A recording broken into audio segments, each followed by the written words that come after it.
Fala, galerinha do oitavo ano, tudo bem com vocês?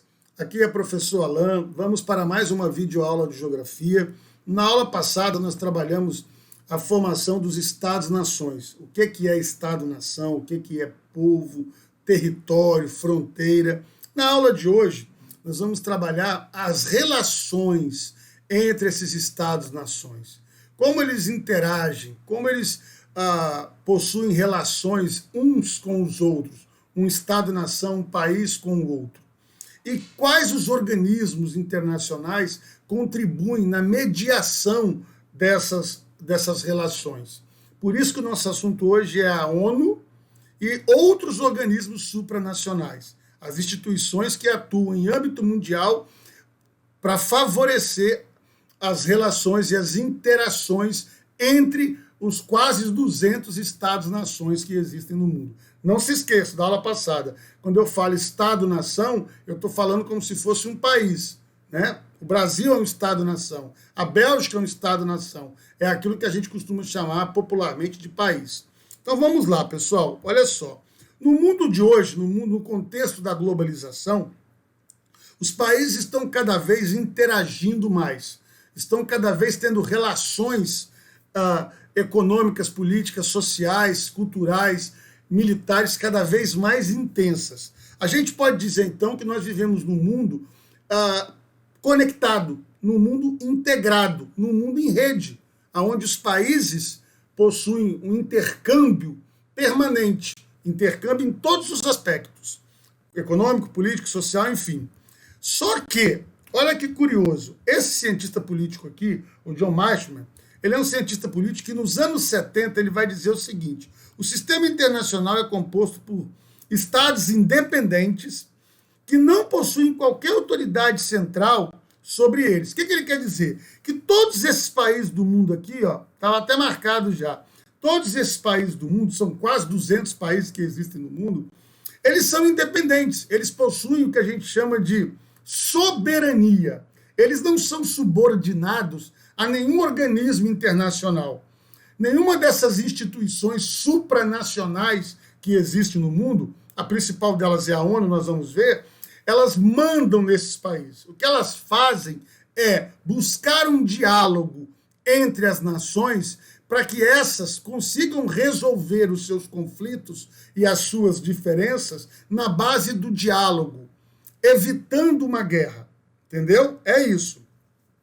E o mundo, ele, como eu já citei aqui no início da aula, os países estão cada vez mais conectados no âmbito econômico, no âmbito político, militar e social, né? Mas cada um com suas leis próprias, com seus valores próprios, não obedecendo a nenhuma organização internacional, apenas ouvindo esses organismos e tentando colocar em prática e resolver junto com o outro país as suas diferenças no diálogo.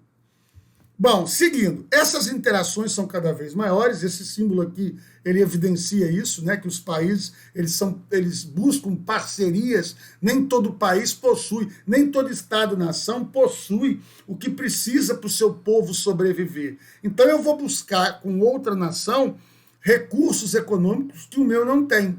E essa outra nação, ela também não vai ter tudo o que precisa, mas aqui no meu país tem alguma coisa que ela queira.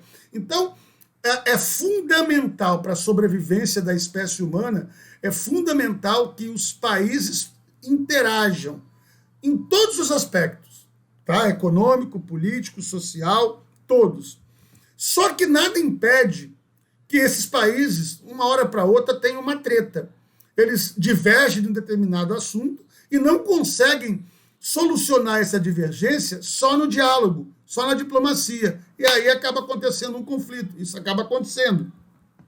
Então, para isso, os países, eles acabam abrindo mão de um pouco da sua autonomia e selando um pacto, tipo um acordo de boa vizinhança. É melhor eu ter aqui uma política de boa vizinhança com o meu vizinho, embora eu não gosto dele, mas é melhor eu ter uma política de boa vizinhança com o meu vizinho do que viver em pé de guerra com ele. A minha vida vai ser um inferno aqui na minha casa, tendo um vizinho que eu estou o tempo todo brigando com ele. Então a gente sela um pacto de boa vizinhança. É isso que os organismos supranacionais, tendo como principal a ONU, busca fazer com que os países entrem em acordo, façam um pacto de boa vizinhança, evitando conflitos. Mas se a gente... Aí é que é criado os organismos supranacionais. É com esse papel. Se a gente for voltar na história um pouquinho, o primeiro organismo supranacional que surgiu no início do século XX foi a Liga das Nações. A Liga das Nações, pessoal, ela foi criada no final da Primeira Guerra Mundial. Assim que acabou a Primeira Guerra, que durou lá de 1916, 1915, 16 até 1919, quando ela acabou, os países resolveram fundar um organismo internacional, um organismo supranacional. Ou seja, ele não tem uma pátria, essa instituição não é de um país, ela é formada por vários países, e eles chamaram ela de Liga das Nações. Qual era o papel da Liga das Nações? Fazer com que os países resolvessem os seus problemas no diálogo, evitando um novo conflito. Surgiu também a OTAN, a Organização do Tratado do Atlântico Norte, surgiu a Organização de Cooperação e Desenvolvimento Econômico, que é essa daqui, ó, formada pelos países mais desenvolvidos economicamente. Surgiu esse daqui, que é a OEA, Organização dos Estados Americanos, é mais aqui na América. E a OTAN, a Organização do Tratado do Atlântico Norte. É uma organização de cunho mais militar, mas que atua também na busca de fazer com que os países resolvam os seus problemas no diálogo, né, na diplomacia, evitando conflitos. O fato é, essas instituições supranacionais, principalmente essa Liga das Nações, não conseguiram evitar que acontecesse uma outra guerra, que foi a Segunda Guerra Mundial. A Segunda Guerra Mundial começou em 1939 e acabou em 1945. Foram 6 anos de um grande conflito que envolveu países dos 4 cantos do mundo, com bombardeios, com aviões, o poder bélico, o poder de destruição, as armas que existiam na Segunda Guerra eram muito mais potentes do que as armas da Primeira. Então a destruição foi muito maior. Na Segunda Guerra já tinha bomba atômica. Então, como a Liga das Nações falhou em evitar um novo conflito, assim que estava acabando a Segunda Guerra, surgiu a ONU. Então a ONU é o principal organismo supranacional, é a principal organização supranacional do mundo. Existem várias, mas ela é a principal. E ela surgiu em substituição à Liga das Nações. E quais são os objetivos da ONU? Manter a paz e a segurança internacional, desenvolver relações amistosas entre as nações, resolver os problemas mundiais de caráter econômico, social, cultural e humanitário. Ou seja, os objetivos são amplos. É no campo econômico, social, cultural e humanitário.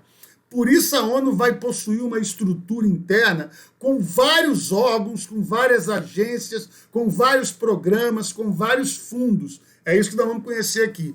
E promover o respeito aos direitos humanos e às liberdades fundamentais. Essas são os 5 principais órgãos que compõem a ONU. A Assembleia Geral, o Secretariado, o Conselho de Segurança, a Corte Internacional de Justiça e o Conselho Econômico e Social. 5 principais órgãos que compõem a Organização das Nações Unidas. Vamos a cada um deles. A Assembleia Geral. A Assembleia Geral ela é composta por todos os países membros da ONU. Hoje são quase 200. Mais ou menos 193, 194, 195 aí, eu não lembro bem agora. São 195 países que compõem a Assembleia Geral. Cada país tem direito a voto nas decisões que a ONU se reúne frequentemente, todos os anos na Assembleia, ela se reúne, todos os países têm direito a voto. A Assembleia Geral discute os assuntos relacionados com a paz, com a segurança, com o bem-estar e com a justiça mundial. Apresenta votos de recomendação e função consultiva. Aqui é importante, pessoal. A Assembleia Geral é uma espécie de parlamento, é uma espécie de congresso mundial, onde todos os países do mundo que compõem a ONU têm a sua cadeira e o seu representante.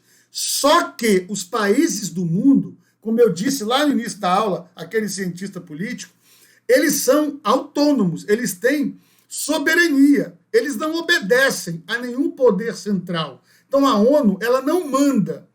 As decisões da Assembleia Geral não é uma ordem para os países, é apenas uma recomendação. O país segue se quiser, entendeu? Seguindo, o secretariado-geral, ele é formado principalmente pelo diretor, ele é dirigido pelo secretário-geral. O secretário-geral é como se fosse o presidente, mas não é. É a autoridade maior da ONU. É o cara que comanda organizações das Nações Unidas. O secretário-geral. Ele é eleito para um mandato de 5 anos, podendo ser reeleito por mais 5. Então ele pode ficar 10 anos como secretário-geral comandando a Organização das Nações Unidas. Outra coisa curiosa é que ele é eleito pelo Conselho de Segurança. Ele não é eleito pela Assembleia Geral, que é aquele órgão da ONU que congrega todos os países membros, 190 e poucos. Não, não é. Ele é eleito apenas pelo Conselho de Segurança. E a Assembleia Geral apenas aprova ou desaprova. Mas quem elege é só o Conselho de Segurança, que daqui a pouco a gente vai ver. A ONU também é composta, o terceiro órgão aí da ONU, a Corte Internacional de Justiça. A Corte Internacional de Justiça da ONU é o braço jurídico dela. É também chamado de Tribunal Internacional de Haia. Por que é chamado Tribunal Internacional de Haia? Porque, embora a ONU e as suas agências e órgãos fiquem nos Estados Unidos, algumas agências da ONU não ficam nos Estados Unidos. A OMS fica na Europa, acho que na Suíça, a OMC também fica na Europa, e nós vamos falar delas daqui a pouco, e o Tribunal Internacional de Haia fica nos Países Baixos, na Holanda. Haia fica na Holanda, lá nos Países Baixos. E é o tribunal, não tem o tribunal que vocês conhecem, onde tem juiz, promotor, advogado, que julga os crimes cometidos pelas pessoas? Pois é, o Tribunal Internacional de Justiça, a Corte Internacional de Justiça, que é um dos órgãos da ONU, é um tribunal internacional que julga crimes contra a humanidade, que julga crimes de guerra. Então, aqueles chefes de nações, aqueles presidentes, aqueles governantes que cometem crimes contra a humanidade, que cometem genocídios, eles são julgados não nos seus países apenas, mas também no Tribunal Internacional de Haia. Tá bom? É o braço jurídico da ONU. Aí nós temos o Conselho Econômico e Social, o quarto órgão da ONU. O Conselho Econômico e Social da ONU, ele tem como objetivo promover o bem-estar econômico, social das populações, atuar por meio de comissões, programas, fundos, coordenar as agências especializadas. Tem as agências especializadas também, que são subordinadas aqui ao Conselho Econômico e Social. E criar e regular as ações e disputa entre diversas áreas.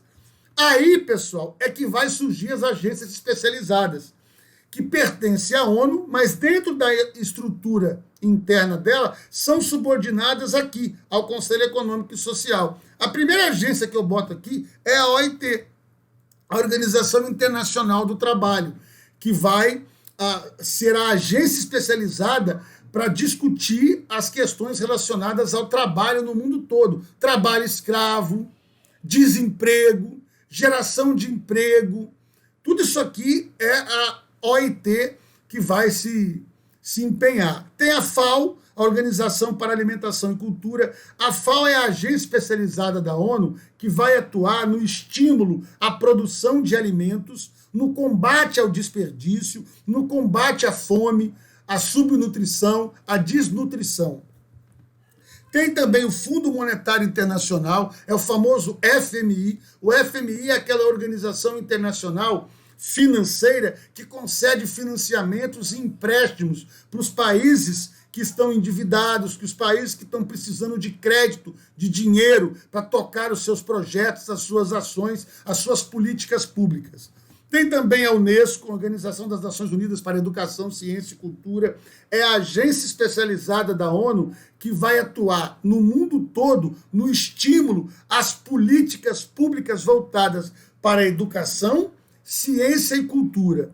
Tem também o Unicef, que é o Fundo das Nações Unidas para a Infância, ou seja, é a agência especializada da ONU que vai executar no mundo todo as políticas públicas voltadas para a infância, para a criança e o adolescente. E tem o Banco Mundial, o Banco Internacional para a Reconstrução e Desenvolvimento. Também é uma instituição financeira, igual ao FMI. A diferença entre eles é o seguinte, basicamente, o FMI, ele empresta dinheiro aos países necessitados, ele concede crédito, financiamento, e o país usa o dinheiro do jeito que ele quiser. Já o Banco Mundial, ele concede os empréstimos, faz os financiamentos, mas o dinheiro sai carimbado, específico para ser utilizado na construção, por exemplo, de uma ponte ou de uma hidrelétrica. Ou seja, a grana ela já sai carimbada. Ela não pode ser desviada para uma outra finalidade, porque ela já sai do Banco Mundial especificamente para ser empregada em algum projeto. Já o FMI, não importa onde o dinheiro vai ser aplicado. Tá bom? Aí nós temos o Conselho de Segurança, que é o último dos 5 órgãos que eu deixei para falar para vocês. O Conselho de Segurança ele é formado por 15 membros. Presta atenção nisso agora. 15 membros, dos quais 5 são membros permanentes e 10 são membros rotativos. Qual é o papel do Conselho de Segurança? É considerado o órgão mais importante da ONU. Disparado o mais importante. Mais importante até que a Assembleia Geral, que congrega todos os países. Tem a função de manter a paz mundial. O poder de propor acordos e decidir ações armadas. É composto por 5 membros permanentes que possuem poder de veto. E é o princípio do consenso entre as potências. Vou explicar isso aqui. Por exemplo, a Assembleia Geral se reuniu, tomou uma decisão lá e recomendou essa decisão, por exemplo, para o Irã. O Irã tem reatores nucleares, o Irã produz a energia nuclear. O Irã afirma que os reatores nucleares deles é para produzir energia, mas a comunidade internacional tem uma desconfiança que o Irã utiliza suas usinas nucleares não para produzir só energia, mas também para produzir ogivas nucleares, bomba atômica. Então a Assembleia Geral, ela resolveu recomendar que o Irã pare de produzir ogivas nucleares. Recomendou. Só que se um dos 5 membros do Conselho de Segurança, dos 5 permanentes, for contra, por exemplo, a Rússia, ela é muito próxima do Irã. Se a Rússia for contra, a decisão não vai adiante. Olha o poder que o Conselho de Segurança tem. São só o Conselho de Segurança permanente, que são só 5 membros. Eles têm poder de veto. A decisão só vai adiante se os 5 membros houver consenso. Senão não vai. Quem são os 5 membros permanentes do Conselho de Segurança? Os Estados Unidos, a Rússia, herdeira da antiga União Soviética, a Inglaterra, a França e a China. Quem são os outros 10 membros rotativos? Eles são eleitos em Assembleia Geral para mandatos de 2 em 2 anos. Então, o Conselho de Segurança é formado por 15 membros, sendo 10 rotativos, eleitos a cada 2 anos, e sendo 5 permanentes. Esses 10 membros rotativos, eles são eleitos a partir do critério de regionalidade. Ou seja, são 2 vagas para os países africanos, 2 vagas para países da Ásia, 2 vagas para países da América Latina, 2 vagas para países da Europa Ocidental, 1 vaga para países árabes e 1 vaga para países da Europa Oriental. Aí dá os 10 rotativos eleitos a cada 2 anos. Brasil, semana passada, acabou de ser eleito para mais um mandato de 2 anos como membro do Conselho de Segurança. Só que ele é o membro rotativo. E o poder de veto, quem tem são só os 5 membros permanentes. Aí algum de vocês deve pensar assim, ora, mas por que só esses 5 têm o privilégio de ser os membros permanentes e eles têm o privilégio de ter o poder de veto? Vocês vão entender agora. A ONU foi criada em 45. A Segunda Guerra Mundial acabou em 45.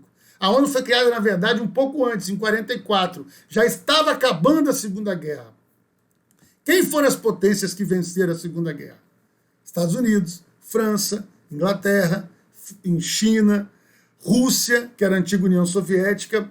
Então, o Conselho de Segurança da ONU permanente, formado por esses 5 países, expressa uma relação de poder, uma geopolítica de poder que era comum há 60 anos atrás, lá na Segunda Guerra Mundial. Só que nós estamos falando hoje, 60 anos depois, 70 anos depois, nós estamos falando de um mundo em que a geopolítica de poder mudou muito. Nós temos o Brasil, que é uma grande potência regional, nós temos a Alemanha, que é uma das maiores economias do mundo e uma potência política também mundial. Nós temos o Japão, que é uma grande potência na Ásia e uma das maiores potências econômicas do mundo. Nós temos a Índia emergindo como uma grande potência política e econômica no mundo. Nós temos a Austrália, que é uma grande potência regional na Oceania. Então nós temos hoje, 70 anos depois do fim da Segunda Guerra, grandes potências políticas e econômicas no mundo que reivindicam acesso à ampliação do Conselho de Segurança da ONU. O Conselho de Segurança permanente, que só tem 5 membros. Só que esses membros não permitem ampliar e dividir o poder com outras nações, com outros estados-nações. Eles não são besta, eles não querem dividir poder. Mas é fundamental uma reforma desse Conselho de Segurança. Ele é um Conselho de Segurança que expressa uma geopolítica de poder muito antiga. O mundo é outro. As demandas, os problemas são outros. Então, assim, resumindo, eu não tenho a menor dúvida da relevância e do papel importante que os organismos supranacionais, e entre eles o principal, a ONU, têm no mundo. A ONU é uma instituição supranacional que é indispensável para mediar conflitos no mundo, para fazer com que as nações resolvam os seus problemas na base do diálogo. Mas para isso, para que ela tenha mais êxito, porque o mundo está aí, estourando guerras, pipocando conflitos. A ONU não consegue evitar vários conflitos no mundo. Tem conflitos na Síria, tem conflitos no Oriente Médio, né? Então, assim, por mais que a ONU seja um organismo supranacional fundamental, importantíssimo, ela tem que ser reformada. O seu Conselho de Segurança tem que ser reformado, tem que ser ampliado os membros permanentes, expressando uma geopolítica de poder do mundo contemporâneo, do mundo atual. Pessoal, é isso. Um forte abraço e até a próxima aula.